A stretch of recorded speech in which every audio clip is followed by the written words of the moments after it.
అగ్ని నిన్ను కాల్చివేయదు. కాల్చేసిద్దా? అబ్రహాము సొదొమ గొమొర్రా పట్టణాన్ని నాశనం చేయబోతున్నా, ఒక లోతు కుటుంబమును తప్ప మిగిలిన వాడందరినీ అగ్నిలో ఆహుతి చేయబోతున్నా.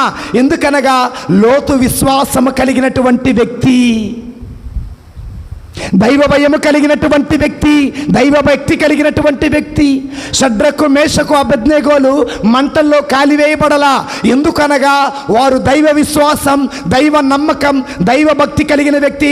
కష్టాలలో కూడా వారు ప్రభువుని స్తుతించారు.